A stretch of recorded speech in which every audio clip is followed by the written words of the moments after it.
Hey folks, welcome back to the channel. Boozer here. Thanks for stopping by.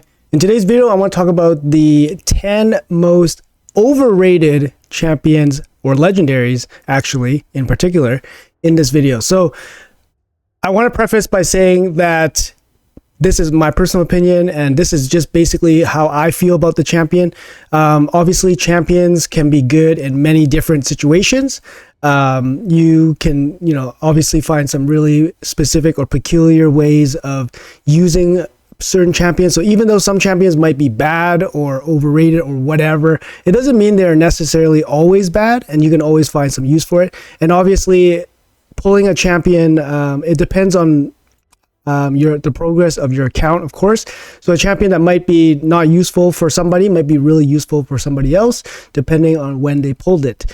So with that being said, these 10 champions that I'm going to go over is, in my opinion, overrated based on how I feel the general sentiment of that champion is, how that champion has basically evolved over time, and how they are being used currently. So let's jump right into it.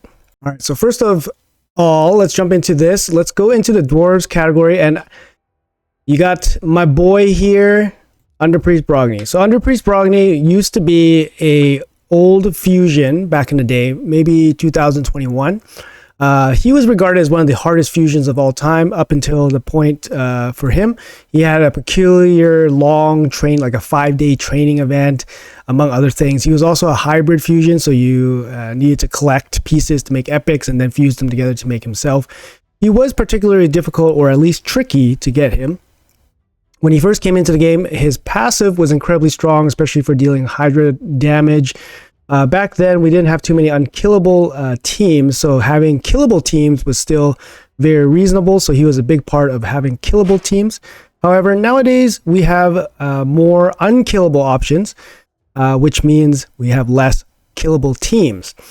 With that being said, also he was a big part of the Hydra teams with the Corporate Cadaver, which was very popular for the high end of Hydra damage.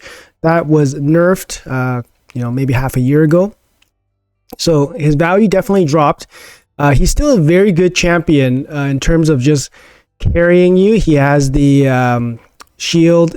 He has a shield here with the soft removal. When he attacks, he also can grow shields, and then he has the shield, place block debuff, shield here, increase attack as well. So he doesn't do any turn meter boosting, but he does provide a pretty good supporting kit. He also hits pretty hard as well, but his base attack is kind of low, so that's something that you guys might not know. Even though he is a support with high HP, his attack is based off of his attack. And yeah, he's a good support, but obviously his use cases are going to have dropped. If you pull him super early in your progress, he's going to be extremely good for you. But outside of that, he's probably not going to have too much uses nowadays, especially as you enter the later stages of progress. Once you have finalized your clan boss team, for example, and you no longer need him, he's going to be relegated to maybe just faction wars, most likely. But yeah, so Underpriest Brogy would be my first pick on this list. So coming up next here, we're going to head over to the Banner Lords. We got a Void Legendary, and it's going to be Baron. So Baron, at one point, maybe a year and a half ago, he was the main DPS for Arena. He was recently buffed from total garbage into total stud. So his move, Sky Piercer, used to be like an unlockable skill. It was very inconsistent. Now it's just a skill in his kit. 4-turn cooldown, massive damage. 50% ignore defense here, all that good stuff. The problem with Baron that happened was that Stone Skin happened. Teams were getting decked out in Stone Skin. He was no longer effective going through Stone Skin. And all he can really do is do kind of big damage with his big skill here. And there's tons of different champions that can just do damage. So for him, when Stone Skin was becoming more popular, this kind of basic kit that he has was no longer effective in the arena in an arena setting. So for him, he fell off pretty hard. He still hits super hard, and he's part of obviously world record speed clear teams. He still can clear waves in PvE like nobody's business. So he's still going to have some uses there, but he's definitely fallen a lot since his absolute heyday when he was the main DPS for a lot of arena DPS teams.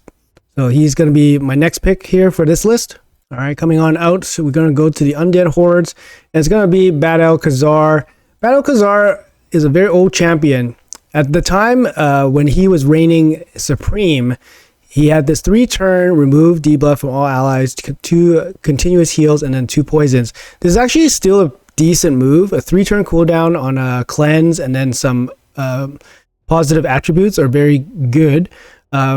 However, he's definitely fallen off quite a bit. He used to be included in many teams. He was able to solo Dragon normal back in the day, Ice Golem, all that stuff. But obviously with hard difficulty, he's fallen off a lot in that regards. He can still be used for cleansing. He can still be used for his passive, which is inflicting 20% more damage against targets under poison. So for example, you can put him on a Hydra team, and then your whole team would be doing more damage after he places poisons on everyone. And of course, his A1 also has a little bit of healing. And it's generally an okay kit. His big move is this cleanse, but it feels like it's missing something. He just doesn't have enough. It feels like he's missing like one skill, right? So for him, he used to be the GOAT. Now, not so much. I would say he's above average still as a general support, but he's definitely fallen off in terms of overall usability. Like I said, he's still usable for like normal dungeons, for like Ice Golem, Dragon, and obviously some Hydra usage, but definitely not as powerful or well regarded as he once was. So moving on. So speaking of old goats, we're heading to the Lizardmen. I gotta put my boy Dracomorph here. Dracomorph used to be the DPS. Like everybody wanted this guy from, yeah, he was buffed at one point, I believe, from basically nothing. He was completely garbage, and then he was buffed to his current form. He brings the untouchable. Basically, it doesn't touch anybody. It's not a hit, so it always lands. 3-turn cooldown, weaken, decrease defense. Very good. The only other champion that places, there's actually, I think, 2 champions, Bellinor and Lydia, have a similar move where they place decreased defense and weaken on the same move. But Dracomorphs is a touchless one, so it can go through affinity, so that's a really good thing. He also brings pretty good damage A1 and then a quad hit poison here. He deals tons of damage to the clan boss because of this poison, obviously, and then he also brings support, so he builds up damage for your team as well. Good attack base stat. He's still a good damage dealer, but he's mainly relegated to clan boss nowadays. And even then, there's so many options to replace him that he's no longer the most sought after DPS anymore, especially from what he once was. So for me, he's a little bit overrated now. But of course, depending on where you are in your progress, he's going to be a pretty big GOAT for you. Obviously, the 3-turn decreased defense champion is very important, especially for early game progression. So in the early game, clan boss, he's going to kill it. But beyond that, he's probably not going to see too much use, or at least be sought after as much from more late game and end game players nowadays. So moving on.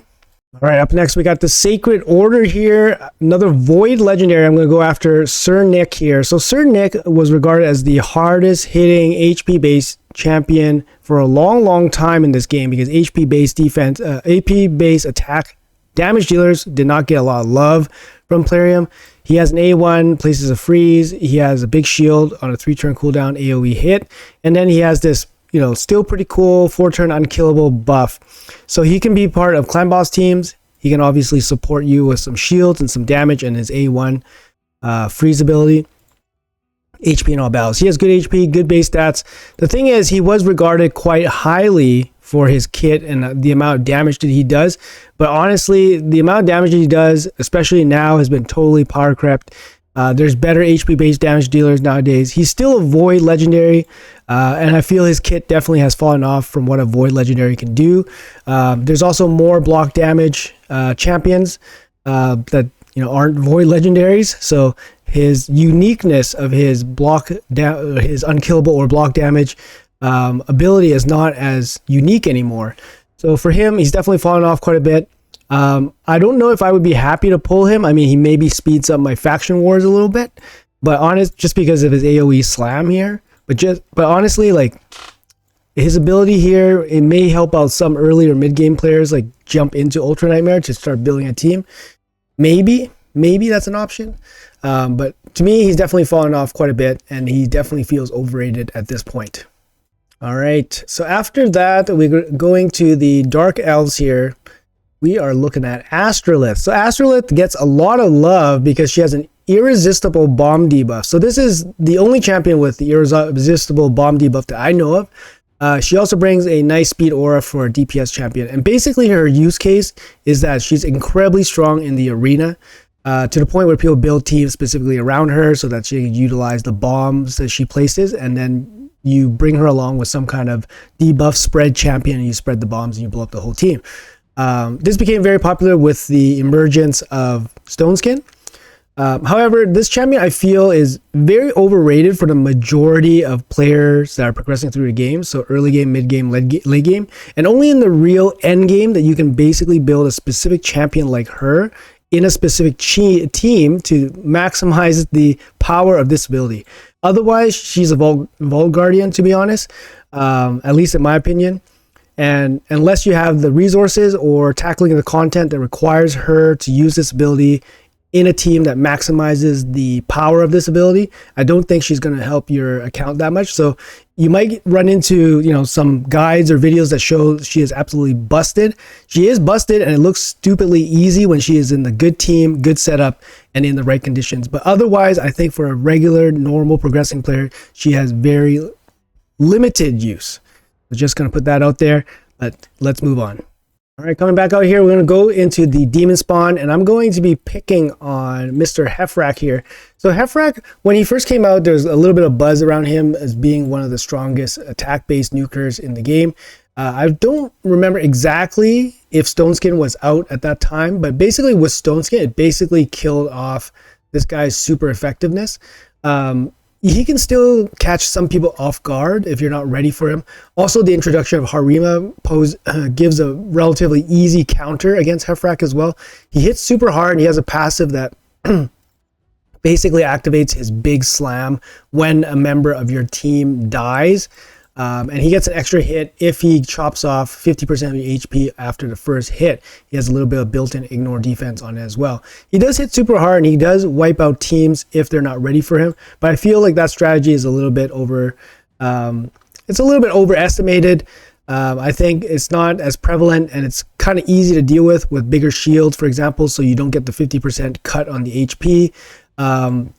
He recently got a little bit more of a resurgence just for like a fun arena defense paired with Wukong. So Wukong dies, he does his big slam, Wukong comes back, Wukong does this big slam. So he's a little bit more of a fun application, but I feel as a general nuker, he's not going to be as strong anymore. And generally people like to build him in Stoneskin, so he's not going to hit as hard as well, because Stoneskin guarantees that he probably gets a couple shots off with this before he dies, but he's not going to hit as hard, right? So that's the big thing here. I think he's a little bit overrated in my opinion. I have him. I haven't built him out. I haven't felt the need to. Yeah, I mean, depending on when you pull him, he might be more useful to you, but there's going to be lots of different damage dealers nowadays that can fill his role. He's definitely a little bit more of a tricky one, but not necessarily an extremely effective one if you know how to play against this ability and this passive. So, all right, moving on. All right, so our next up on the list, we got Skinwalker. I'm going to pick on Uko here. So Uko was a past fusion back in the day. When he was released, his kit was released, it was actually definitely hyped up like crazy, because he had this 4-turn block buff AoE, and then he had this multiple buff strip ability on this one move. He also brought a team revive and an A1 decrease attack with a pretty good speed in all battles aura, and a pretty good passive where he can steal buffs. He's just a generally good champion, but he was definitely overhyped when he first came out. This move has since been kind of tweaked a little bit by Plarium. It used to do a double hit and double chance to activate, like for example stun.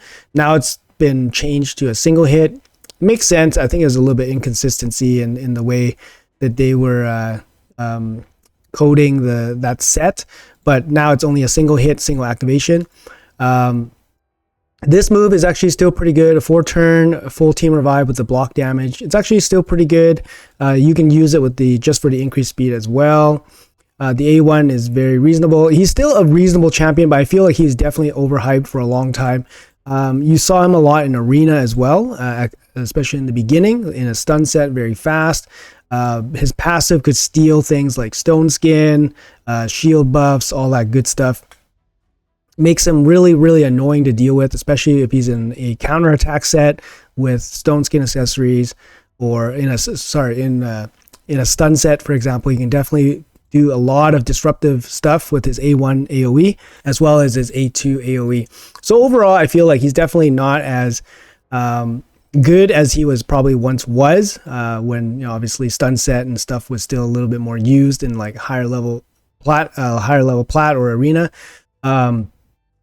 But he still has some use cases in Hydra. He's not particularly super strong in Hydra. He's not like end game strong, but he's still like beginner or mid game strong. Obviously all the AoEs gives him some flexibility to use whatever, like curse set or provoke set. Also brings the team revive and then the general aura, which is really good. But I feel like he is a little bit overhyped nowadays, and he didn't really live up to it. He was good enough for a little bit, but then he kind of fell off. And I still think people still kind of highly regard him a little bit, but for me, definitely has fallen off in terms of overall use case. But I think I speak for myself as an end game player that he's definitely fallen off. So he shows up on this list just for that. But yeah, let's move on to the next one. All right, we're heading over to the Night Revs. Another Void Legendary here. We got Hegemon. So I know some people love their Hegemons. Personally, I have a Hegemon on one of my accounts. I love him because he's super effective against lower end arena teams that don't run any Stone Skin. You basically show up, you nuke the team, you have a 1 second run. And it works in live arena too. But as you go further and further up in player tier, especially in the arena, Hegemon becomes less and less effective because of Stone Skin, bolster set, and all that stuff. So Hegemon is still super special in that he has a very special ability where he goes first all the time. And you can build him to do some damage. He's not going to do insane amounts of damage. His base attack's not super high. His base multiplier is not super high. Some people build him in CC sets so he can land like AoE CCs right away. Although being a sheep is also a problem. So in arena, might not be the best to do CC, and might be better just to go damage. But it depends on what your style is. Personally, I run a damage Hegemon just for the lulls a little bit. But yeah, and just speed up some farming. But I feel like when Armans was released, people were saying use Hegemon because Hegemon always gets the first attack. But the thing is, Armans is run in Stone Skin. You're going to get the first attack against Armans, but Hegemon's going to run into the same problem that he's had ever since Stone Skin was released, and that Stone Skin basically shuts down CC or damage. So there's nothing Hegemon can really do, even though he goes first. So for me, even though Hegemon did get a bit of love, especially when Armans was introduced into the meta, I feel like he's still pretty much irrelevant in higher levels of arena. Hegemon can still be pretty fun in the lower levels of arena or even PvE content where you just show up and blow waves up. But obviously at that point, you probably have pretty good gear if you can one-shot waves in PvE. So for me, I feel he's definitely deserving of being on this overrated list, at least for the time being, until a new day, a new meta shows up for Hegemon where he can excel again. So moving on to our last champion on this list, I have to pick on my old gal here from the Barbarian faction, login champion, Scylla the Drakes. I love Scylla the Drakes. I'm a huge fan of Scylla the Drakes. When I got Scylla the Drakes, she literally carried me from like dungeon 17, 18, all the way to 20. No problem. She carried me from mid 50s hard Doom Tower all the way to like the end of Doom Tower. She was, instrumental in helping me defeat some of the hard Doom Tower bosses with her passive, her revive. Obviously her AoE CC was incredible, but she's definitely fallen off. She hasn't done really much since those days for me. After Faction Wars was cleared, Doom Tower was cleared, beyond maybe like a 1 year player, Scylla the Drakes definitely fell off. There's also better options nowadays that have more CC. Obviously, Armans is going to be here with the eternal CC ability that he has, which makes this move, Wingbeat Fury, completely irrelevant. Looks like a rare ability. So Silver Drakes brings the decreased speed on the A1 and then the double hit stun ability on the A2. Great champion. She's a login champion. If you have no luck with your pulls, when she comes in at the 6-month mark, she can definitely help you and then probably make the game way more enjoyable. It's definitely worth investing in, but I feel like her overall runway of usage has fallen off dramatically, especially with the additions of login champions that are super powerful, fusions that are super powerful, obviously epics that have power crept way back for a lot of legendaries from way back when. So I feel like her perch as being an insane carry is definitely a little bit overrated now. She's not needed as much anymore, and to be honest, she's not as appreciated anymore in the for more recent players, because back in the day there wasn't really much, and she was literally a goddess when you got her, especially when you don't have any roster. But for me, at this point, she's going to land on this overrated list. Sorry, Sil, but that's going to be the way it goes for now. Maybe you'll show up in some content in the future, for sure.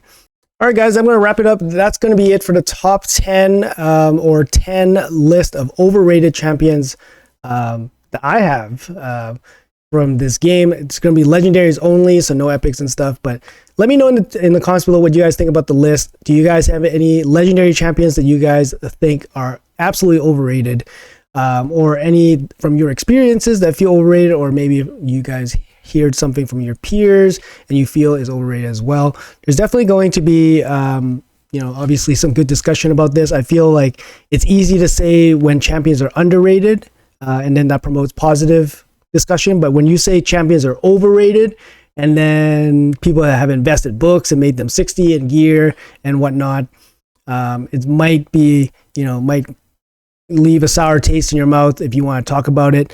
But let's keep the discussion civil, guys, in the comments below. Would love to hear what you guys think about some more overrated champions. And like I said, guys, champions are good in some situations, and depending on your progress, they can be absolutely heroes. But I'm just speaking as a general my general pulse on what these champions feel like and the general sentiment on them. So don't take my word fully here. But yeah, let me know in the comments below what you guys think. Thanks for watching the video. I appreciate you all, and I'll see you guys in the next one.